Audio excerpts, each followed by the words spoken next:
회색빛 새벽이 도시를 덮고 있을 때 다라이를 어깨에 매단 한 여인이 좁은 골목길을 조심스레 걸어가고 있었다. 비가 조금씩 내리는 날이었지만 그녀는 젖은 길 위에서 한 번도 발걸음을 멈춘 적이 없었다.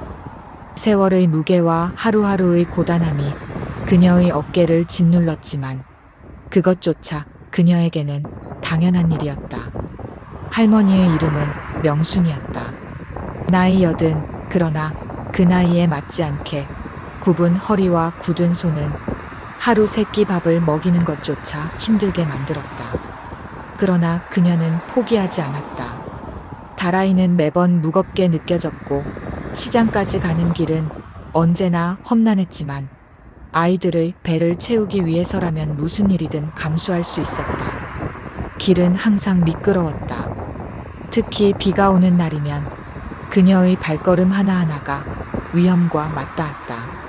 넘어질 뻔한 적도 한두 번이 아니었고 한 번은 물에 젖은 다라이 때문에 어깨가 아예 삐끗하기도 했다. 하지만 그럴 때마다 그녀는 다리에 힘을 주고 비에 젖은 옷을 털어내며 다시 길을 나섰다. 명순에게 시장은 단순한 장소가 아니었다. 그것은 살아남기 위한 전쟁터였다. 그녀가 가져가는 물건들은 남들이 보면 별것 아닌 소소한 것들이었지만 그녀에게는 자식들의 식탁을 지키는 보물이었고 하루 벌이 3만 원, 4만 원 빈손으로 집에 갈 수 없어서 내 새끼들 먹일 음식을 사고 나면 남은 돈은 10,000원, 20,000원 이 돈으로 또 다른 필요를 채웠다. 하지만 아이들은 그녀의 수고를 몰랐다. 딸은 결혼 후 얼굴을 보기 어렵고 아들과 며느리는 그녀를 집안의 짐처럼 여겼다. 명수는 하루 종일 움직이고 고통을 참고 심지어 몸이 망가져도 쉬지 않았지만 돌아오는 것은 무관심과 냉대뿐이었다. 그녀의 내면 깊은 곳에는 분노가 서서히 차올랐다. 세상에 내놓을 수 없는 눈물과 고통이 그녀의 마음을 단단하게 만들었다. 이제 그녀는 더 이상 고통을 참고 살아갈 생각이 없었다. 그러나 단순히 삶을 포기하는 것이 아니라 자신을 짓밟은 자식들에게 그동안의 분노와 복수심을 천천히 그러나 확실히 보여주고 싶었다. 그녀는 다라이를 다시 어깨에 메고 비 맞은 골목을 지나 시장으로 들어섰다. 시장의 소음, 사람들의 수군거림, 상인들의 외침 속에서 명순의 눈빛은 더욱 날카로워졌다. 누구 하나 그녀의 존재를 존중하지 않았지만 이제 그녀는 그 사실을 뒤집을 방법을 마음속으로 계획하고 있었다.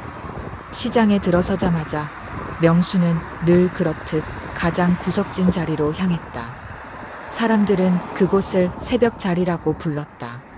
월세도 없고 가판도 없고 바람이 조금만 불어도 비닐이 뒤집히는 자리.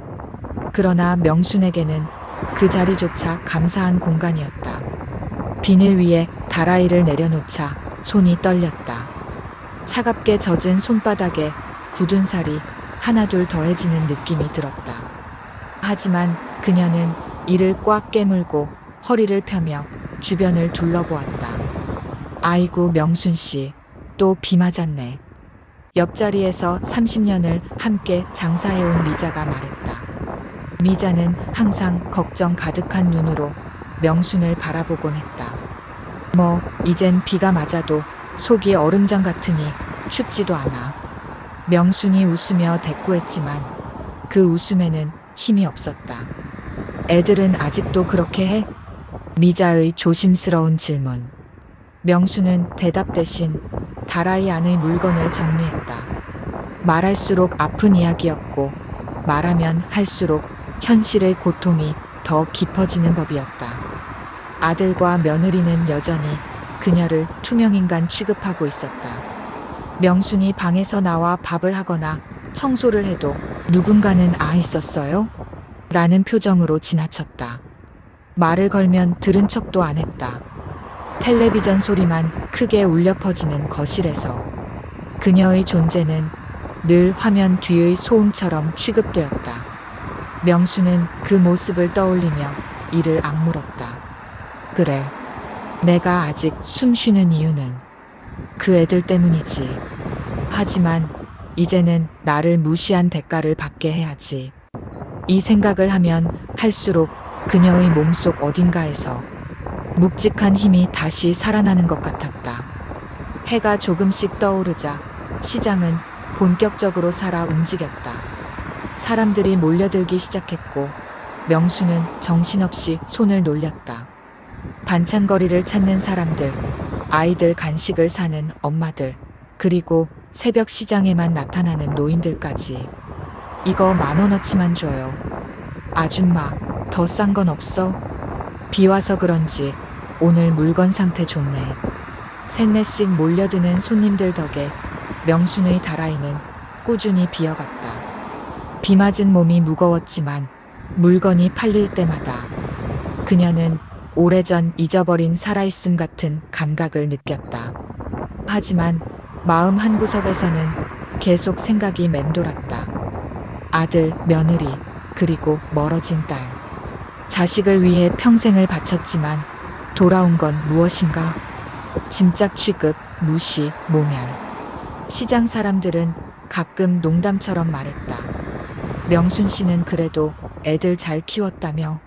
다 사회 나가서 자리 잡았잖아. 명수는 표정만 웃었지만 속은 늘 쓰렸다. 잘 자란 건 맞았다. 그러나 그 잘 자란 자식들이 늙은 어머니를 어떻게 대하는지 그 누구도 몰랐다. 그녀의 손에서 물건을 받아간 한 손님이 물었다. 할머니는 자식들이 도와드려요? 이렇게 비까지 맞고 나가면 안 되는데. 명수는 잠시 멈칫했다. 그리고 천천히 낮은 목소리로 대답했다.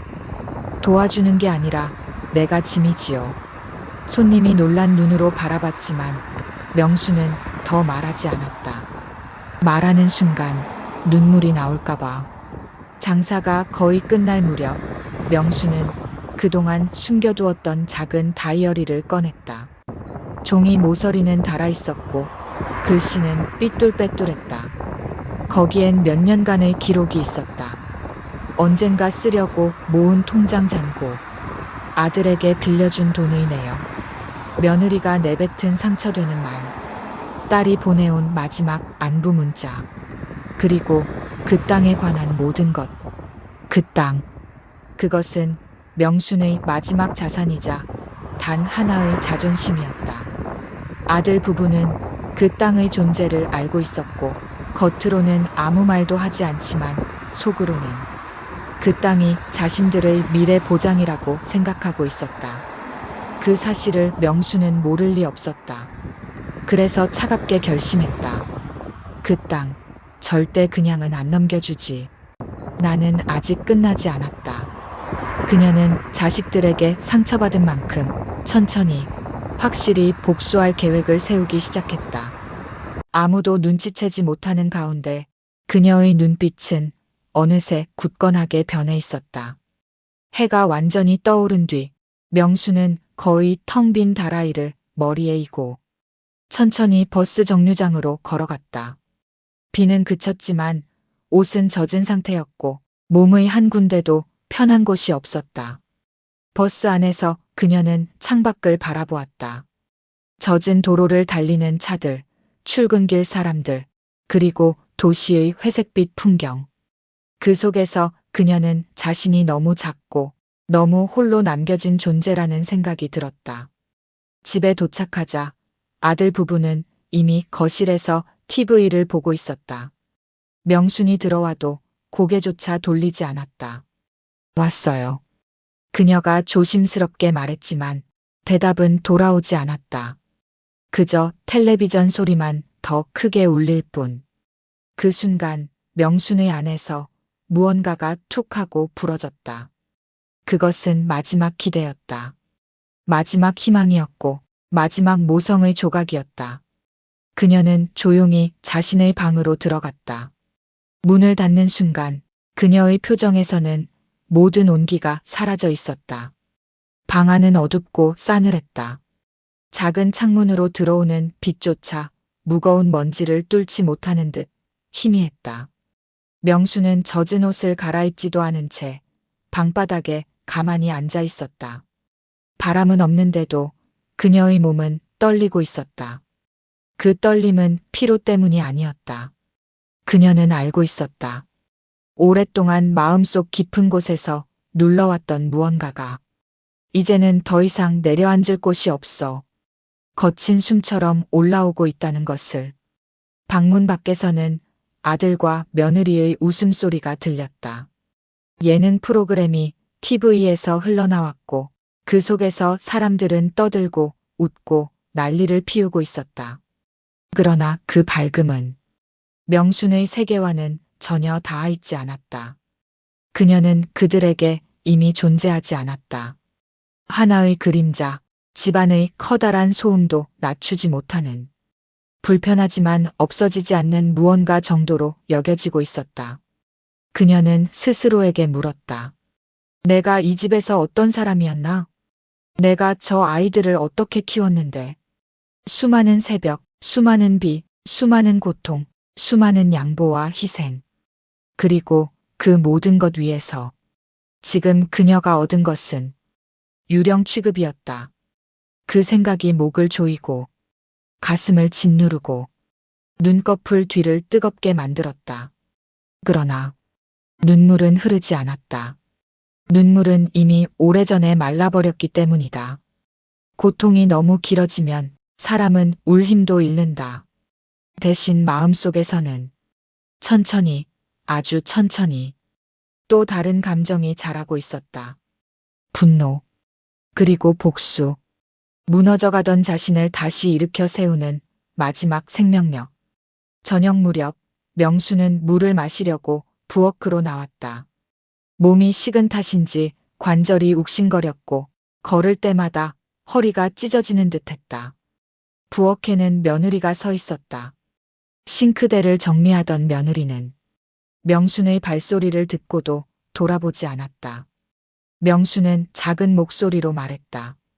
나 물 좀 마실게. 드세요. 며느리는 건조한 말투로 대답했다. 그러나 그 대답의 어투에는 빨리 하고 나가라라는 뉘앙스가 섞여 있었다. 명수는 컵을 꺼내 물을 받았다. 컵을 드는 손이 조금 흔들렸지만 그녀는 애써 태연하게 행동했다. 그때 며느리가 혼잣말처럼 중얼거렸다. 언제까지 저렇게 시장 다니실까? 사람 눈에도 좀 그러네. 그 말은 명순의 귀에 선명하게 박혔다. 시장에 다니는 그녀가 볼품없다는 이야기였다. 마치 늙고 초라한 시어머니가 일부러 집안 체면을 깎는다는 투의 말이었다.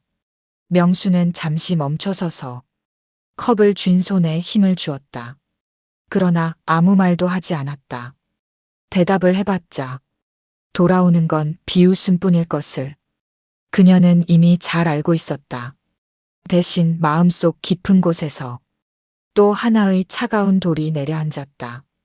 그 돌들은 이제 하나둘 쌓여 그녀의 복수심이라는 탑을 완성해가고 있었다.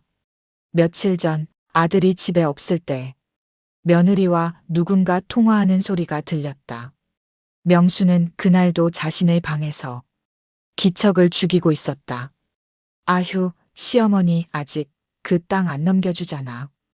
우리 애들 교육비 빠듯한데 그 땅만 넘어오면 좀 숨통이 트일 텐데. 아, 남편한테는 말 못하지. 부모 자식 사이 문제라 예민하니까. 그 말은 명순의 등을 전기처럼 찌르는 충격이었다. 그 땅, 그녀가 40년 동안 피와 땀과 눈물로 모은 마지막 자산. 자식들에게 귀찮게 여겨지지 않기 위해 언젠가 도움이 되겠지 하며 숨겨온 마지막 생명줄. 그것을 며느리는 이미 자기들 것이라고 생각하고 있었다. 그리고 며느리는 아들이 그 사실을 알면 오히려 반대할 수도 있다고 생각한 듯 남편에게조차 말 못하고 있는 듯 했다. 명수는 그 대화를 들으며 방 안에서 조용히 무릎을 감싸 안았다. 그 순간 그녀는 완전히 깨달았다.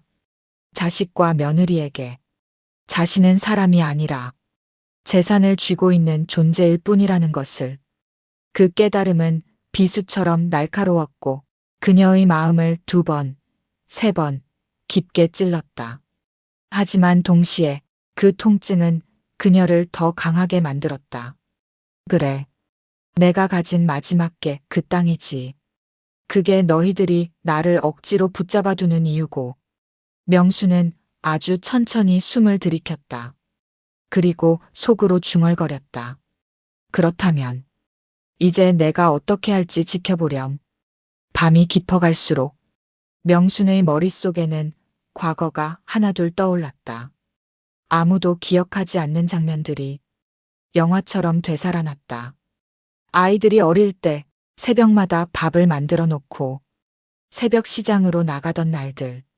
무거운 짐을 이고 쓸쓸한 새벽길을 홀로 걸으며 자식들이 추울까봐 무엇을 먹일까 걱정하던 날들.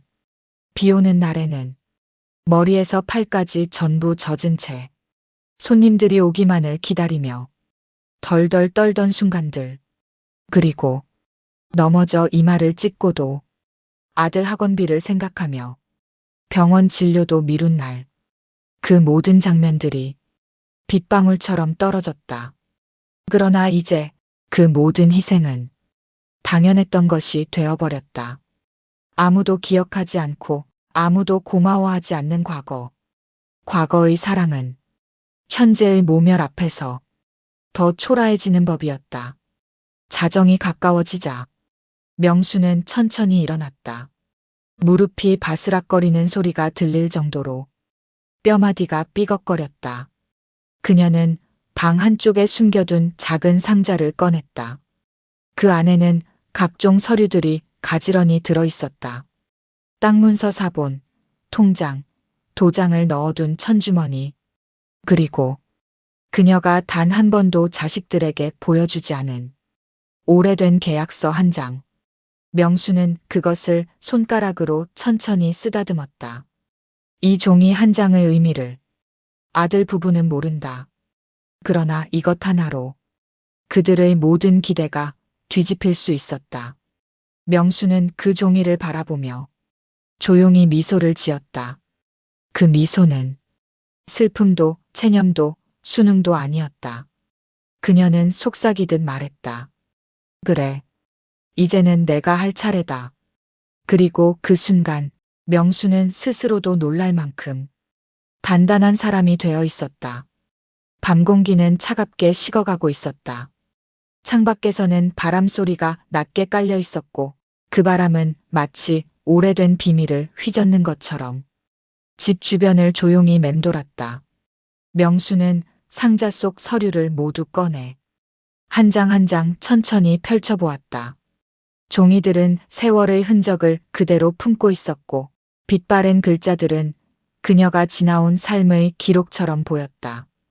그 가운데 한 장, 오래전 몰래 작성해둔 계약서가 있었다. 그 종이는 한 가족의 운명을 뒤흔들 수 있을 만큼 조용히 그러나 강력한 힘을 갖고 있었다.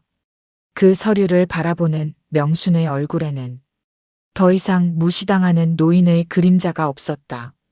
그 대신 평생을 버텨온 한 여인의 단단하고도 깊은 의지가 서려 있었다. 그녀는 속으로 중얼거렸다. 너희가 나를 버렸으니 이제 나도 너희에게서 등을 돌릴 수 있겠지. 그 말은 그녀 자신에게 하는 선언 같기도 했고 세상에 처음으로 내놓는 작은 울음소리 같기도 했다. 그러나 그 목소리엔 그 어떤 떨림도 없었다. 확신, 결심, 복수. 오직 그것만이 도사리고 있었다. 그때 거실 너머에서 아들의 목소리가 들렸다. 그 땅 올해 안에 정리되면 좋을 텐데. 엄마가 갑자기 무슨 일이라도 생기면 우리가 관리해야 하잖아. 며느리가 작게 웃으며 말했다. 그러니까요. 미리 받아두는 게 서로 편하죠. 괜히 늦어지면 더 복잡해져요. 그 말은 칼처럼 예리했다.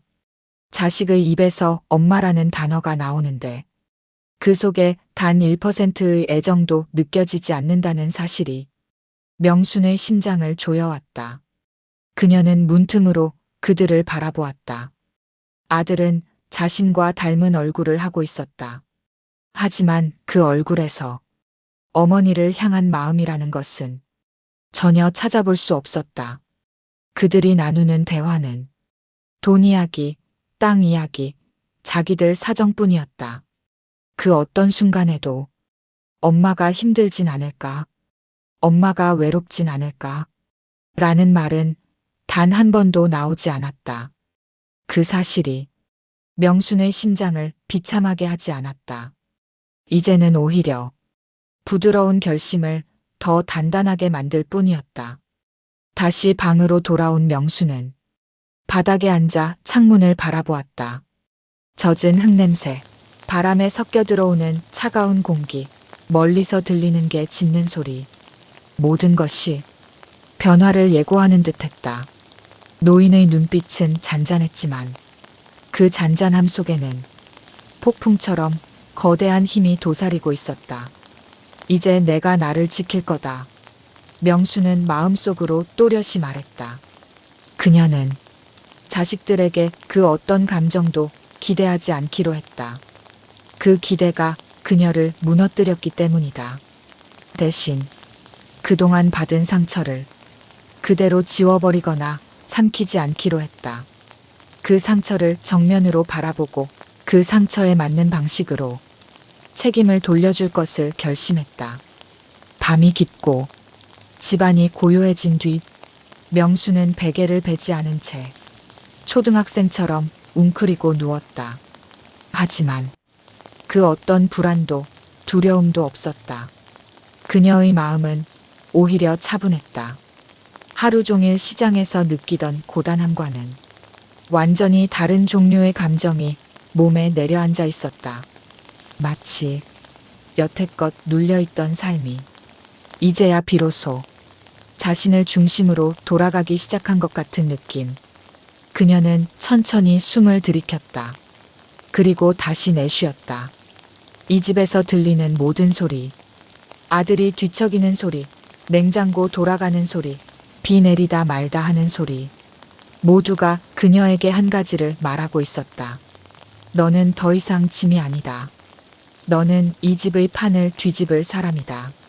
명수는 눈을 감았다. 그녀의 입가에는 오늘 하루 중 처음으로 명확한 미소가 떠올랐다. 다음 날 새벽, 아직 어둠이 완전히 걷히지 않은 시간에 명수는 누구보다 먼저 문을 열고 나왔다. 몸은 어제보다 더 아팠지만 걸음은 더 가벼웠다. 그녀는 다라이를 들지 않았다. 대신 작은 손가방 하나만 들었다. 그 안에는 어젯밤 꺼내두었던 서류들이 조용히 들어있었다. 길은 항상처럼 미끄러웠지만 오늘의 명수는 넘어질까 두려워 조심스럽게 걷는 사람이 아니었다. 그녀는 목적을 가진 사람의 걸음으로 천천히 그러나 확실하게 어둠 속 시장 반대 방향으로 향했다. 늘 가던 시장이 아니라 그녀의 인생을 뒤집을 누군가를 만나기 위해.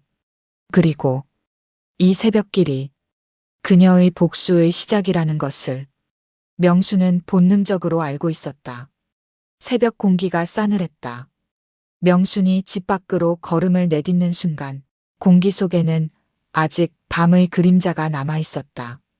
그러나 그녀의 발걸음은 어둠을 헤치고 나아가는 사람처럼 단단하고 흔들림이 없었다. 오늘은 시장이 아니다. 아들이나 며느리도 모르는 길, 그 누구도 예상하지 못한 길이었다. 명수는 손가방을 꼭 쥐고 천천히 버스 정류장으로 향했다. 버스가 도착할 즈음 그녀의 속삭임이 바람에 섞여 흘러갔다. 이제 시작이다. 버스가 와서 멈추자 문이 열리는 소리가 크게 울렸다. 버스 안은 출근길 사람들로 채워지기 전의 고요한 시간이었다. 창밖으로 도시의 회색빛 그림자가 천천히 움직였다. 명수는 창문 너머를 바라보며 지난밤 자신의 손을 떠났던 모든 감정들을 떠올렸다. 슬픔도, 체념도, 두려움도. 그것들은 모두 한순간의 흐름이었고 지금의 그녀에게 남아있는 건 한 가지 결심뿐이었다. 버스가 도청 근처에서 멈추자 명수는 조용히 일어나 문 쪽으로 다가갔다. 손잡이를 짚는 손이 가늘게 떨렸지만 그 떨림은 불안이 아니라 오히려 끝없는 집중과 결심에서 오는 것이었다. 동사무소 앞 골목에 들어서자 행정센터 건물 벽에 달린 전등이 새벽 공기 속에서 노랗게 흔들리고 있었다. 문은 아직 잠겨 있었지만 곧 직원이 도착할 시간이었기에 명수는 벤치에 앉아 잠시 숨을 고르며 기다렸다. 손가방 안에서 느껴지는 서류의 감촉. 그 서류들이 그녀가 들고 온 가장 날카로운 무기였다. 10분쯤 지났을까 직원이 문을 열며 들어갔다. 명수는 천천히 자리에서 일어났다. 문이 완전히 열리기도 전에 그녀는 묵묵히 안으로 들어섰다. 행정센터 직원은 늙고 작고 바람에 까슬까슬 말라있는 여인을 보며 그저 할머니 한 분 정도라고만 생각했다. 어떤 일로 오셨어요? 명수는 손가방에서 조심스럽고 천천히 서류들을 꺼냈다. 종이를 펼치는 손동작은 너무 조심스러워 오히려 경건해 보일 정도였다. 직원이 종이를 받아들자 순간 얼굴이 약간 굳어졌다. 이건 땅 관련 서류네요. 직원은 놀란 듯 명순을 다시 바라보았다. 예, 제 겁니다. 명순의 목소리는 작았지만 그 누구도 꺾을 수 없는 확신으로 가득했다. 이걸 어떻게 처리하시려고요? 그 질문에 명수는 아주 천천히 미소를 지었다. 딱 한 번, 조용히. 제 이름으로 다시 정리하려고 합니다. 누구 것도 아니고 제 것이라는 걸 분명하게 해두려고요. 직원의 표정이 순식간에 바뀌었다. 보통 이런 서류는 상속 분쟁이나 가족 간 갈등의 한가운데서 나오곤 했다. 직원은 조심스럽게 물었다. 혹시 자녀분들하고 같이 오실 필요는 없습니다. 명순의 대답은 짧았다. 철저했고 완강했다. 더 이상 그녀는 자식이라는 울타리 뒤에서 비틀거리며 서 있는 노인이 아니었다. 직원은 더 이상 묻지 않았다. 그리고 작업을 시작했다.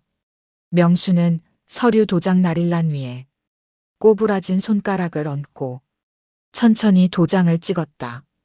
딱 도장이 찍히는 소리가 작은 방안을 꽉 채웠다. 그 소리는 명순의 인생에서 새로운 장이 열리는 소리이기도 했다. 전체 절차가 끝나는 데는 시간이 걸렸다. 기록 변경, 문서 등록, 사본 발급. 이 모든 과정이 마무리될 때까지 명수는 차분하게 기다렸다. 직원이 말했다. 앞으로 이 땅은 오로지 할머니 단독 명의입니다. 누구도 터치할 수 없고 넘겨달라고 할 수도 없습니다. 좋아요. 명수는 고개를 끄덕이며 말했다. 그녀의 눈은 조용히 빛났다. 포기한 사람의 눈이 아니었다. 잿더미 속에서 다시 일어난 단단한 생존자의 눈빛이었다. 행정센터를 나온 명수는 햇빛의 첫 기운을 맞았다. 손등에 닿는 새벽 햇살이 따뜻했지만 그보다 따뜻했던 건 가슴 속에서 천천히 피어오르는 자신감 같은 감정이었다. 이제 더는 당하지 않는다. 더는 짐짝이 아니다. 나는 나를 지키는 사람이다. 그녀는 이제 자식들이 기대고 있던 마지막 기둥을 스스로 다시 세우고 있었다. 그리고 그 기둥은 아들 부부가 생각했던 것과는 전혀 다른 방향으로 기울어 있었다. 버스를 탄 명수는 창밖을 바라보며 생각했다. 오늘 한 일은 겉으로 보기엔 아무것도 아닌 것처럼 보일 것이다. 하지만 이 조용한 변화가 앞으로 어떤 파문을 일으킬지 자식들은 전혀 모를 것이다. 명수는 천천히 눈을 감으며 중얼거렸다. 자식이 부모를 버리면 부모도 자식을 버릴 수 있는 거다. 그 말은 전혀 슬프지 않았다. 오히려 너무나 자연스러웠다. 필요한 결론이었고 오래 기다렸던 해방 같은 말이었다. 버스가 집 근처에 도착했을 때 명수는 눈을 떴다. 그리고 자식들이 전혀 예상하지 못할 또 다른 계획이 그녀의 마음속에서 고요히 자라나고 있었다. 버스에서 내려 집 방향으로 걸어가며 명수는 오늘따라 집이 낯설게 느껴졌다. 아니, 더 정확히 말하자면 집이 낯선 것이 아니라 그 집에서 노인 취급받던 자신이 이제는 그 낯설음을 벗어나고 있다는 사실 때문이었다. 집 문 앞에 서서 손잡이를 잡기 전에 명수는 아주 잠시 숨을 고르듯 멈춰섰다. 그리고 마음 깊은 곳에서 한 가지 말을 되뇌었다. 오늘은 내가 예전처럼 굽히지 않는다. 문을 열자 거실에서 TV 소리가 크게 울렸다. 드라마 재방송 장면에 어울리지 않을 만큼 집안 분위기는 건조했다. 며느리가 먼저 명순을 보았다. 그러나 표정은 언제나처럼 무심했다. 어디 갔다 오셨어요? 말투는 궁금해서가 아니라 왜 아침부터 돌아다니세요에 가까웠다. 명수는 짧게 대답했다. 볼 일이 있어서. 며느리는 미간을 살짝 찌푸렸다. 그러나 더 묻지 않았다. 그녀에게는 명순의 하루가 중요한 일이 아니었다. 아들이 잠에서 막 깨어나온 듯 헝클어진 머리로 거실로 나왔다. 엄마, 장사 가신 줄 알았는데? 명수는 그 말에서 자식의 걱정이나 관심을 찾으려 하지 않았다. 그저 담담하게 말했다. 오늘은 시장 안 갔다. 아들은 잠깐 멈춰섰다. 생각보다 차분한 어머니의 태도에서 그는 아주 작은 이질감을 느꼈다. 몸이 안 좋아요? 표정은 걱정하는 척이었지만 실제로는 왜 패턴을 깨냐는 찝찝함에 가까웠다. 명수는 느리지만 단단한 목소리로 말했다. 그냥 내 볼일을 본 거다. 그 말은 짧았지만 어딘가 이전의 명순이 아니었다. 아들과 며느리는 그 차이를 정확히 설명할 순 없었지만 서늘한 기운을 느끼고 서로 눈빛을 교환했다. 아들은 식탁에 앉아 물을 마시며 명순을 힐끗 바라보았다. 저런 표정, 예전에 본 적이 있었나? 명순은 예전 같으면 아들의 시선을 느끼고 먼저 말을 걸거나 아침 뭐 먹을래? 오늘 뭐 해? 이렇게 작은 관심이라도 보였을 것이다. 하지만 오늘의 명수는 아들에게 아무 말도 하지 않고 조용히 자기 방으로 들어갔다. 아들은 그 문이 닫히는 소리를 들으며 입술을 깨물었다. 뭔가 달라졌네. 그 말에 며느리가 대꾸했다. 원래도 이상한 분이었잖아요. 갑자기 왜 그렇게 신경 쓰세요? 그러나 아들은 명순의 표정에서 느껴진 묘한 단단함을 기억하고 있었다. 그 단단함은 항상 우리에게 미안해하며 사는 사람이던 명순에게서는 한 번도 본 적 없는 것이었다. 방 안으로 들어오자 명순은 서류가 들어있는 손가방을 천천히 밀어 넣었다. 그녀는 숨기려는 듯 조급하지도 않았고 누가 들여다볼까 불안해하며 움츠러들지도 않았다. 대신 마음속으로 생각했다. 오늘 이 집의 공기가 좀 다르겠지. 내가 무너지지 않았다는 걸 저 아이들이 느끼기 시작했을 것이다. 그 생각은 슬픔이 아니라 묘한 위안이었다. 80의 나이에 자식에게 미움받는 감정이 이렇게까지 차갑고 또렷하게 느껴질 줄은 그녀도 몰랐다. 그러나 이제는 그 감정을 두려워하지 않았다. 아들 부부가 출근하고 집이 조용해지자 명수는 다시 집 밖으로 나왔다. 이번엔 시장도 행정센터도 아니다. 그녀의 복수 계획에서 두 번째 단계에 해당하는 장소였다.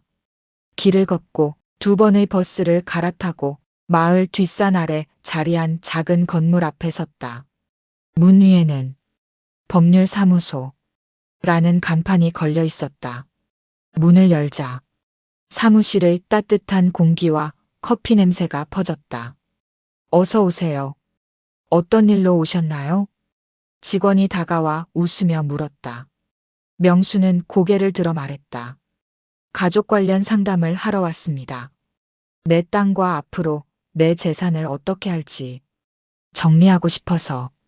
직원의 표정이 약간 달라졌다. 늙은 여인이 와서 하는 말이지만 그 목소리엔 흔들림이 없었다. 직원은 이해했다. 이 노인은 단순한 상속 상담을 하러 온 것이 아니다. 그보다 훨씬 개인적이고 훨씬 무거운 사연을 가지고 왔다는 것을. 부드러운 인상에 중년의 변호사가 앉아 있었다. 명순의 서류를 받아들고 천천히 살펴보더니 조용히 고개를 들었다.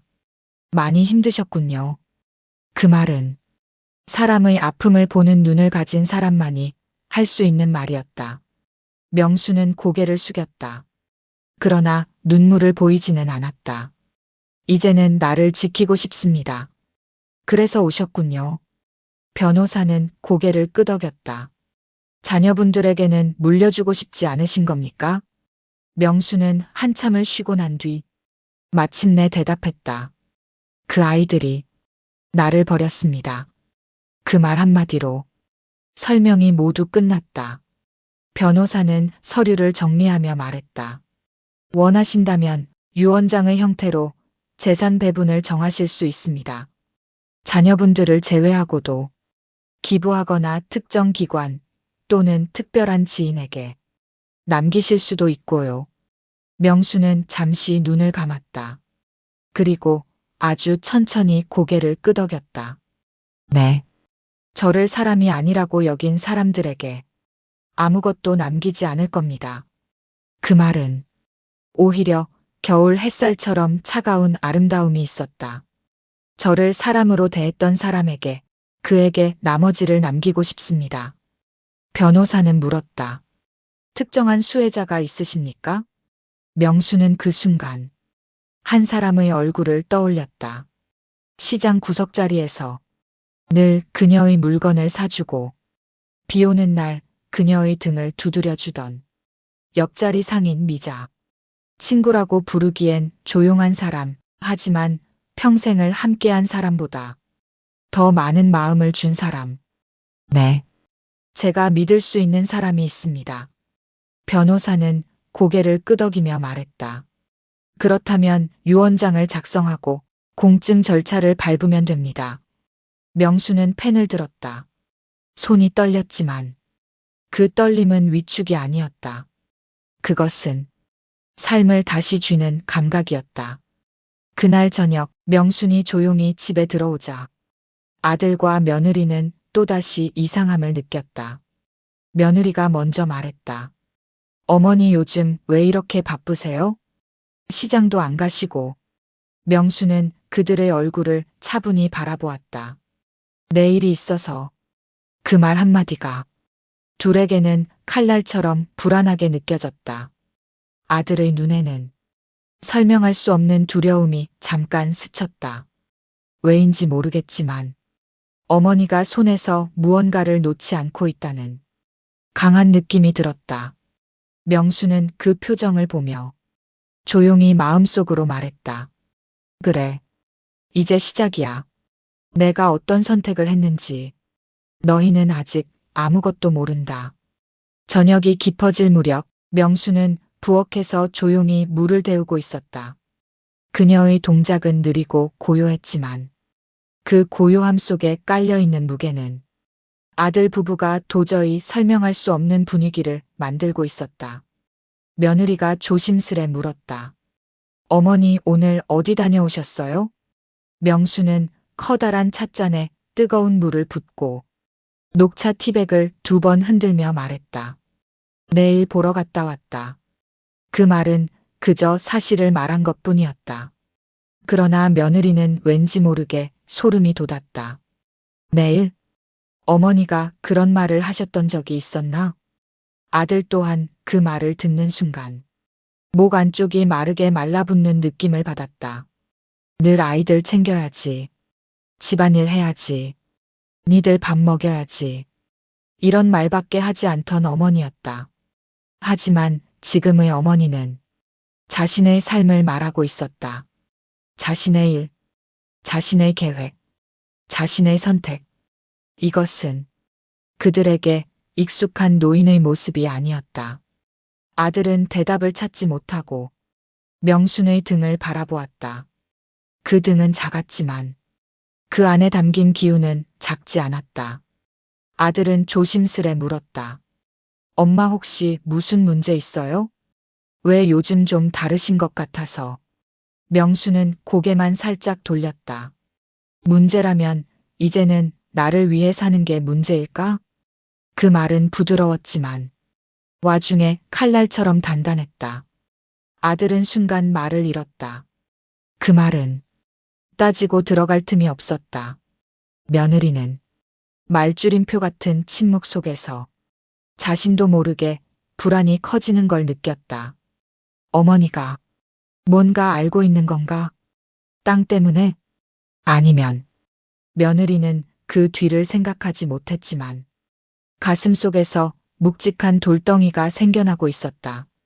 그날 밤 아들 부부가 잠든 뒤 명수는 조용히 방에서 작은 상자를 꺼냈다.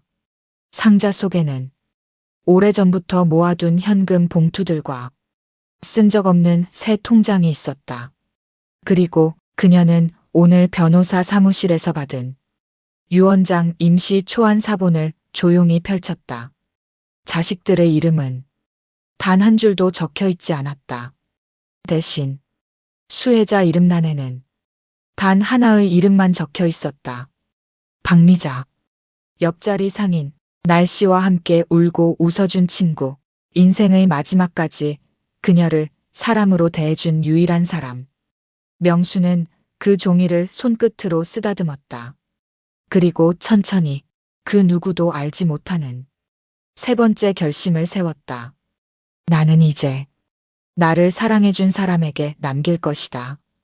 그 말은 복수이기도 했고 해방이기도 했다. 다음 날 아침 명순이 부엌에서 죽을 끓이고 있을 때 아들이 재빠르게 다가왔다. 엄마, 어제 어디 다녀오셨어요?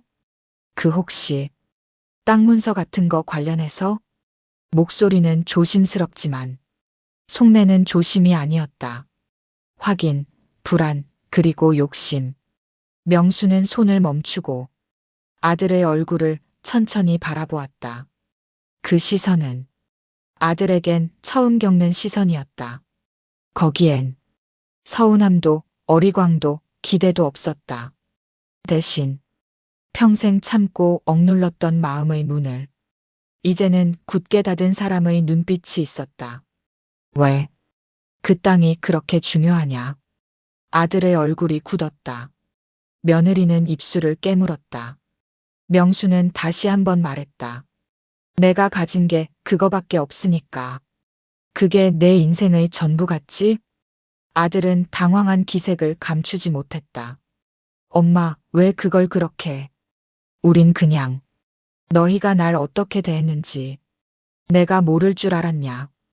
그 말은 가벼운 일침이 아니라 가슴을 꿰뚫는 진실 그 자체였다. 아들은 얼굴빛이 달라졌다. 며느리는 숨을 들이쉬며 눈을 피했다. 명수는 마침내 말했다. 이제 그 땅은 내가 정한 사람에게 갈 거다. 그 순간 거실 공기가 얼어붙었다. 아들의 눈은 충격으로 크게 벌어졌고 며느리는 손에 들고 있던 컵을 떨어뜨릴 뻔했다. 그러나 명수는 그들의 반응을 지켜보며 단 하나의 감정만 느꼈다. 해방감. 아들은 명순의 방으로 따라가며 말했다. 엄마, 잠깐만요. 잠깐만. 지금 무슨 말이에요?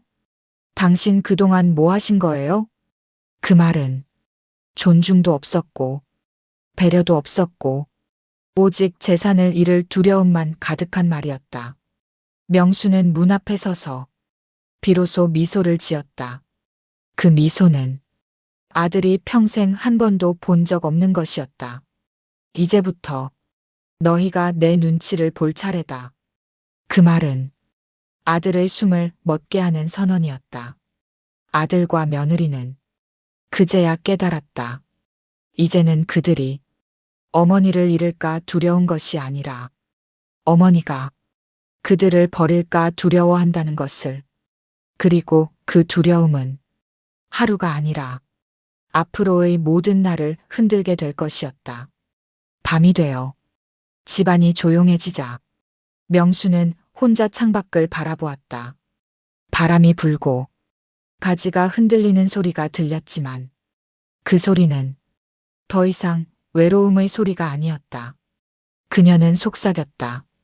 이제 곧 알게 되겠지. 누구를 버려야 하는지. 그 순간 그녀의 눈빛 속에서 한 시대를 살고 버틴 여인의 강인한 생명력과 복수심이 고요하게 타올랐다. 그 불빛은 꺼질 수 없는 것이었다. 그리고 그 불빛은 3장 명순의 복수가 본격적으로 현실을 뒤흔드는 순간으로 이어질 준비를 하고 있었다. 아침 햇살이 방 안으로 비스듬히 스며들었다. 명수는 조용히 눈을 떴다. 몸은 여전히 여든의 형체였지만 내면은 어느새 20살처럼 선명하고 살아있었다. 오늘은 특별한 날이었다. 조용히 감춰둔 복수가 천천히 형태를 드러내기 시작하는 날. 명수는 서랍 깊숙이 숨겨둔 작은 봉투를 꺼냈다. 봉투 안에는 시장 동료미자의 연락처, 변호사가 작성해둔 유언장 최종 검토 일정, 그리고 집을 나갈 새로운 거처의 주소, 모든 퍼즐이 준비되어 있었다. 그녀는 작은 한숨을 쉬었다. 슬픔도 후회도 없는 숨이었다. 오직 결심만 남은 숨. 명순이 부엌에 나오자 아들 부부가 이미 식탁에 앉아 있었다. 그러나 분위기는 평소와 달리 무겁고 긴장감이 감돌았다. 아들이 먼저 입을 열었다. 엄마 어제 말한 거, 그게 정말이에요? 땅을 우리 말고 다른 사람에게 넘긴다고? 목소리는 떨렸고 평생 처음으로 불안한 자식의 얼굴을 하고 있었다. 명수는 밥그릇 하나를 식탁에 내려놓으며 조용히 말했다. 그래.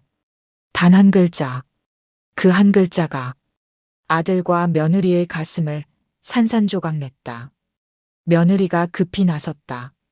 어머니, 왜 그러세요? 우리가 뭘 잘못했길래 그래요? 이런 식으로 나오시면 명수는 그 말을 잘랐다. 너희는 나를 사람이 아니라고 여겼다. 그 말이 식탁 위에 떨어지는 순간 소리는 없었지만 폭발과도 같은 충격이 퍼졌다. 아들은 당황해 목소리를 높였다. 엄마, 그건 좀. 말이 너무 심한 거 아니야? 명수는 아들의 얼굴을 똑바로 보았다. 그리고 평생 하지 못했던 말을 마침내 꺼냈다. 심한 건 너희였다. 며느리는 갑자기 억지 웃음을 지으며 다가왔다.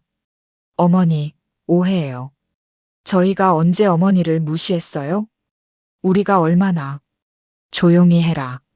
명순의 말투는 평생 한 번도 써본 적 없는 단호함이었다. 며느리는 그 말 한마디에 입을 다물었다. 그리고 얼굴이 일그러졌다. 명수는 조용히 말했다. 내가 말 거는 것도 귀찮아서 피했던 사람. 내 밥그릇을 바닥에 밀어놓고 나중에 먹어도 되죠? 하던 사람. 내가 기침하면 문 닫던 사람. 너잖아. 며느리의 얼굴은 종이처럼 하얘졌다. 아들은 숨을 들이쉬며 말했다. 엄마, 그건 며느리도 힘들어서 그런 거고. 그럼 너는? 명수는 되물었다. 아들은 말문이 막혔다. 명수는 천천히 그러나 분명하게 말했다. 너희가 날 가족으로 대해준 적 딱 한 번이라도 있었냐? 그 질문은 결국 그들 자신도 부정할 수 없는 진실이었다. 아들과 며느리는 입을 열지 못했다. 대답할 수 없었기 때문이다. 명수는 식탁 의자에 조용히 앉았다. 그리고 오랫동안 묵혀둔 마지막 말을 꺼냈다. 이제부터 나는 너희 인생의 짐짝이 아니다. 아들과 며느리는 순간 멈춰섰다. 명수는 숨을 고른 뒤 말했다. 그래서 내가 이 집을 떠날 것이다. 식탁의 공기가 완전히 무너졌다. 아들, 엄마 집을 떠난다고? 며느리, 어머니, 그건 진짜 너무 갑작스럽. 나를 귀찮아하던 너희에게 이제 내가 더 귀찮지 않게 해줄게. 명수는 자리에서 천천히 일어섰다. 그리고 한 가지 더. 아들과 며느리는 두 눈을 부릅떴다. 내 땅은 이미 너희 것이 아니다. 며느리의 입술이 푸르스름하게 떨렸다. 아들은 손으로 식탁을 꽉 쥐었다. 명수는 마지막으로 말했다. 이제 너희가 나를 붙잡아야 할 차례다. 그 말은 멸망과 구원의 경계를 흔드는 말이었다. 명순이 방으로 들어간 뒤 아들과 며느리는 서로를 바라보며 말을 잇지 못했다. 며느리가 먼저 입을 뗐다. 땅이 없어지면 우린 뭐가 남아? 아들은 아무 대답도 하지 못했다. 평생을 어머니의 희생 위에서 안전하게 살았던 자신들의 삶이 이 순간 산산조각 나는 듯했다. 당신 어머니 마음 돌려야 돼. 며느리의 목소리는 떨렸다. 지금 이대로면 완전히 끝이야. 아들은 이마를 두드리며 말했다. 엄마가 왜 갑자기 이러지? 누가 부추겼나? 아니면 정말 우리 때문에? 그는 그 마지막 말조차 끝까지 하지 못했다. 그러나 속으로는 알고 있었다. 이건 갑작스러운 일이 아니라 오래전부터 쌓여온 결과라는 것을. 방 안에서 명수는 짐이 될 만한 것과 버려도 될 것들을 나누어 쌓고 있었다. 평생 모은 물건들은 많았지만 가져갈 것은 몇 개 되지 않았다. 사진 한 장, 오래된 돈지갑, 시장 동료가 준 수세미, 그리고 어릴 때 아이들에게 떠먹이던 알루미늄 숟가락. 그녀는 그 숟가락을 바라보며 잠시 눈을 감았다. 너희 먹이느라 내가 평생을 살았는데. 눈을 뜨는 순간 그 숟가락은 미련이 아닌 기억이 되었다. 그리고 명수는 마지막으로 남아있는 힘을 다해 또 하나의 결정을 내렸다. 이 집에 더 머물지 않겠다. 오늘 밤 떠난다. 바로 그렇게 밤이 깊어지자 집안은 조용해졌다. 그러나 그 고요함은 편안함이 아니라 풍전등화 같은 긴장으로 가득 차 있었다. 아들 부부는 거실 불도 끄지 않은 채 서로 눈도 마주치지 못한 채 초조하게 앉아 있었다. 몇 시간 동안 아무 말도 하지 않았지만 둘 다 같은 생각만 반복하고 있었다. 어머니가 진짜 떠나면 어떡하지? 정말 땅을 다른 사람에게 넘기면 어떡하지? 그 불안은 어두운 거실 한가운데 더운 공기처럼 무겁게 내려앉았다. 명수는 작은 짐가방 하나를 들고 슬리퍼를 신고 방문을 열었다. 방 안에서 새어나오는 희미한 불빛이 그녀의 뒷모습을 길게 느렸다. 아들 부부가 거실에 앉아 있는 것을 보았지만 명수는 말하지 않았다. 아무 말도 할 필요가 없었다. 문 앞에서 멈춰서고 집안을 천천히 돌아보았다. 평생을 바쳐 만든 집도 아니고 평생을 편히 누렸던 곳도 아니었다. 그냥 먹이고 씻기고 참으며 살아낸 의무의 흔적 같은 공간. 명수는 가만히 마음속으로 속삭였다. 이제 이곳은 더 이상 내 집이 아니다. 그녀는 조용히 문고리를 잡고 천천히 돌렸다. 철컥. 그 소리가 아들 부부의 가슴을 찢어 놓았다. 아들이 벌떡 일어났다. 엄마, 어디가? 목소리는 싸움도 화도 아니었다. 그저 두려움이었다. 잃어버릴까 두려운, 경험해 본 적 없는 감정. 명수는 문을 살짝 닫으며 말했다. 이제 너희가 날 찾을 차례지. 아들이 달려와 문을 잡았다. 엄마, 잠깐만. 잠깐만, 제발. 말 좀 하고 가요. 우리가 잘못했어, 잘못했다고. 그 말을 들으면서도 명수는 아무 감정도 느끼지 않았다. 이제는 늦었다. 사과의 말은 20년 전에 들었어야 했다. 명수는 마지막으로 말했다. 나한텐 너희가 잘못했다는 말을 단 하루도 해준 적이 없었다. 그리고 문을 닫았다. 아들은 손을 가슴에 얹고 숨이 들리지 않는 사람처럼 바닥에 주저앉았다. 밤 공기는 차고 날카로웠지만 명수는 바람을 두려워하지 않았다. 오히려 그 바람은 그녀를 묶고 있던 밧줄을 조심스레 잘라내는 듯했다. 버스 정류장까지 이어진 골목길은 늘 혼자 걸어온 길이었지만 오늘은 달랐다. 오늘은 자유를 향한 첫걸음이었다. 버스가 멈추고 문이 열리자 운전기사는 늦은 밤에 타는 노인을 보고 놀란 듯 말했다. 이 시간에 어딜 가세요? 명수는 미소를 지었다. 이제 살러 갑니다. 버스에서 내려 시장 뒷골목을 돌아 나오자 골목 모퉁이에 자리한 작은 단칸방이 나타났다. 그곳에서 오래된 형광등 불빛 아래 누군가가 문 앞을 쓸고 있었다. 미자야. 명순이 부르자 미자가 눈을 크게 떴다. 야, 명순이 맞아? 이 밤에 웬일로? 명수는 조용히 다가갔다. 나 당분간 여기서 지내도 되겠니? 미자는 빗자루를 떨어뜨릴 뻔했다. 아니, 그게 뭔 말이야? 집에서 뭐가 있었던 거야? 명수는 잠시 미자를 바라보더니 작게 웃었다. 이제 좀 사람 사는 집에 있고 싶어서. 미자의 눈이 금세 젖었다. 야, 들어와. 얼른 들어와. 명순아, 너 여기 오면 얼마나 좋아. 여긴 내 자리야, 원래부터. 미자는 명순의 손을 꼭 잡고 방 안으로 데려갔다. 작고 낡았지만 따뜻한 방이었다.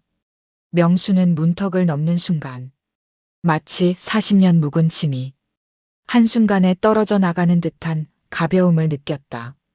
명순이 떠난 집, 아들과 며느리는 문 앞에 주저앉은 채 아무 말도 하지 못했다. 며느리가 말했다. 이게 우리 잘못인 건가? 아들은 머리를 감싸쥐었다. 엄마가 이렇게 나간 적이 한 번도 없었잖아. 엄마가 정말 우릴 버릴 수도 있어? 그 질문은 그동안 두 사람이 얼마나 명순을 보이지 않는 존재로 여겼는지를 스스로 깨닫게 하는 말이었다. 며느리는 떨리는 목소리로 중얼거렸다. 어머니가 혹시 땅을 아예 남한테 넘기면 우리 어떻게 살아? 아들은 대답하지 못했다. 왜냐하면 그게 현실이 될 수도 있다는 걸 이제 그는 완전히 깨달았기 때문이다. 그들은 처음으로 자신들이 어머니에게 얼마나 잔인한 삶을 강요해왔는지를 느끼기 시작했다. 아들은 작게 말했다. 어머니 찾으러 가야 해. 지금 당장. 그 말은 절대적 공포에서 나온 말이었다. 한편 미자의 방에서 명수는 따뜻한 물에 손을 씻고 있었다. 그리고 손을 닦는 순간 마지막 확신이 자리 잡았다. 이제부터 시작될 복수는 이제야 겨우 첫 장을 넘긴 것이다. 명수는 가방에서 변호사가 준 서류를 꺼냈다. 내일 오전 최종 유언장 서명 그리고 땅명의 변경의 완결 통보서. 명수는 종이를 미자의 책상 위에 올려놓고 미소 지었다. 이제 내 남은 인생을 내 사람에게 준다. 그 말은 40년 넘게 묶여있던 영혼이 비로소 자유를 되찾는 선언이었다. 새벽 공기는 싸늘했다. 명수는 미자의 방에서 나와 손에 작은 가방 하나만 들고 천천히 골목을 걸어 나왔다. 오늘은 그녀가 평생 품어온 상처들을 완전히 정리하는 날이었다. 그리고 그 정리는 누군가에게는 날카로운 복수로 다가올 것이었다.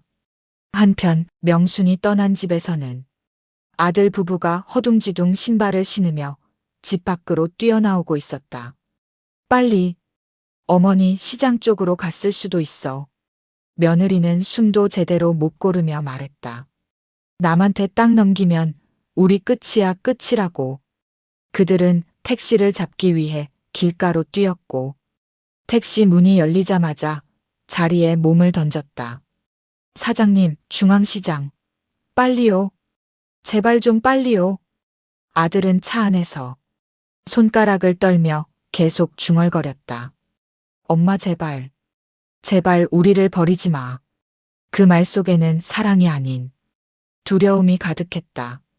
명수는 변호사 사무실 문 앞에 도착했다. 오전 9시. 문이 열릴 시간이 가까워지고 있었다. 미자가 옆에서 조심스레 말했다. 명순아, 정말 이대로 할 거야? 명수는 미자의 손을 꼭 잡아주었다. 내가 평생 참으면서 살았잖아. 인생 마지막이 다가오는데 이제는 나를 위하는 게 맞지 않겠니? 미자의 눈이 붉어졌다. 너 정말 대단하다. 명수는 미소 지었다. 대단한 게 아니라 늦은 거야. 그 시각 아들 부부는 시장 입구에 도착해 사람들 사이를 밀치며 뛰어다녔다. 저기요. 혹시 노인 한 분 못 보셨어요? 작고 가방 들고 머리 묶으신 상인들이 고개를 저었다. 많이들 왔다 갔다 해서 모르겠는데 아들은 숨을 몰아쉬며 시장 구석을 하나하나 찾아다녔다. 그러나 명수는 이미 그곳을 떠난 지 오래였다. 변호사 사무실 문이 열렸다. 변호사는 미리 기다리고 있었다. 오셨군요, 명순 어르신. 모든 서류 준비되어 있습니다. 명수는 고개를 끄덕이며 자리에 앉았다. 펜이 손에 쥐어지는 순간 손끝이 살짝 떨렸다. 하지만 그 떨림은 불안이 아니라 마지막 용기의 떨림이었다. 변호사는 조용히 말했다. 이 유언장은 법적 효력이 완전합니다. 서명하시는 순간 어르신의 재산은 선택하신 그분에게만 돌아가게 됩니다.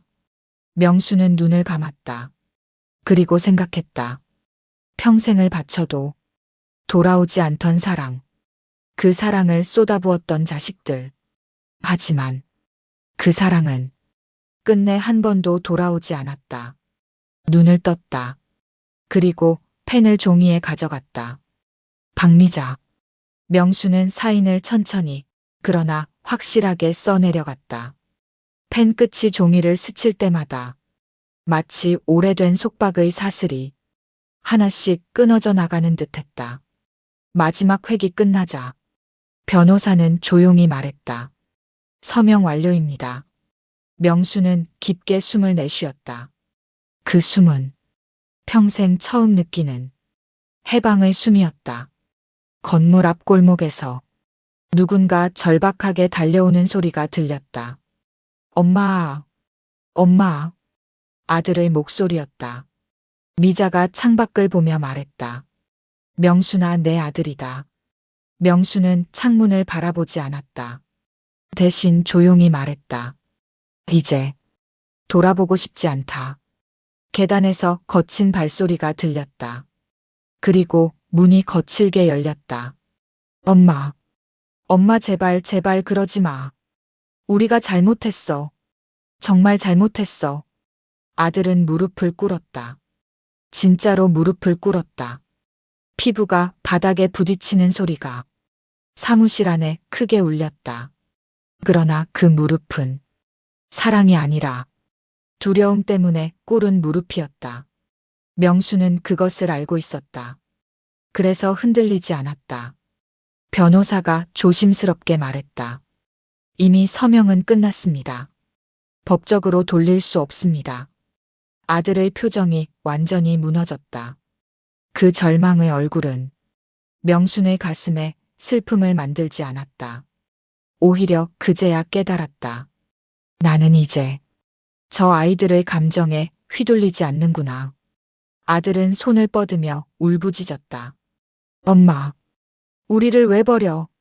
우린 그래도 가족이잖아. 명수는 마침내 고개를 돌렸다. 그리고 아주 조용히 말했다. 가족이면 날 그렇게 대했겠니? 아들은 울음을 터뜨렸다. 며느리는 문에 기대 그대로 주저앉았다. 그러나 명수는 단 한 방울도 울지 않았다. 명수는 천천히 일어났다. 가방을 들고 문 쪽으로 걸어가며 말했다. 난 이제 나를 괴롭히는 곳에서 살지 않아. 아들은 울먹이며 물었다. 엄마 그럼 이제 우린 어떻게 해? 명수는 문 앞에 서서 단 한 번도 해본 적 없는 말을 꺼냈다. 이제 너희 인생은 너희가 살아라. 그 말은 가족이라는 이름으로 평생 그녀를 묶어두던 밧줄을 완전히 끊어버리는 말이었다. 명수는 문을 열고 햇빛이 가득한 골목으로 나갔다. 그 뒷모습은 작았지만 그 누구보다도 강해 보였다. 미자가 뒤따라 나오며 말했다.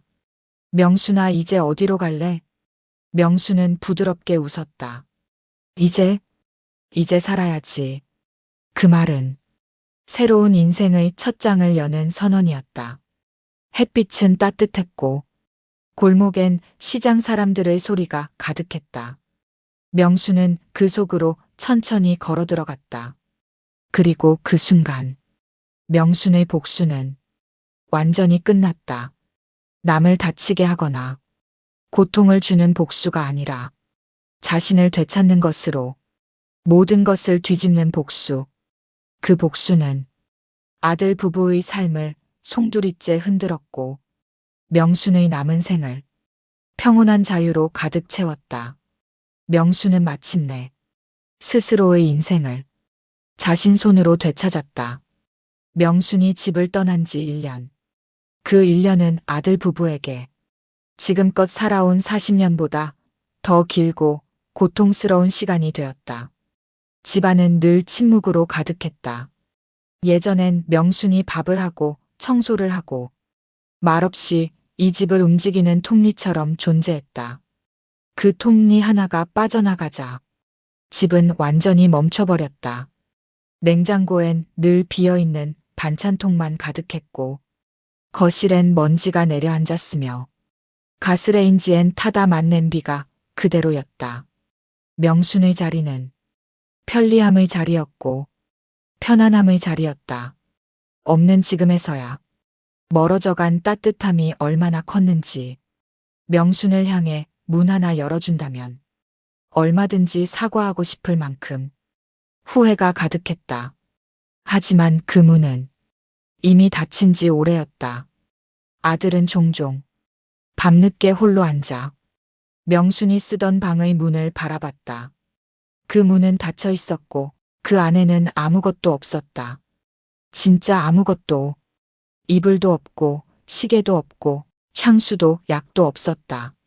그 빈 방은 마치 그동안 자신이 어머니 마음을 얼마나 비워놨는지 그대로 보여주는 듯했다. 아들은 가끔 거실에서 무너져 내렸다. 엄마 그냥 한 번만 돌아와. 한 번만. 하지만 명수는 그 울음도 그 후회도 그의 팔을 붙잡는 손길도 이제는 받지 않았다. 그들은 새벽에 울고 밤에 후회하고 낮에는 서로에게 화내며 그 악순환 속에서 서서히 무너져갔다. 명순이 떠나기 전까지 그들은 그녀를 짐이라고 부르곤 했지만 지금은 안다. 명수는 짐이 아니라 이 집을 숨쉬게 하는 유일한 따뜻함이었다는 걸. 둘은 명순에게 가끔 문자를 보냈다. 엄마 잘 지내고 계시죠?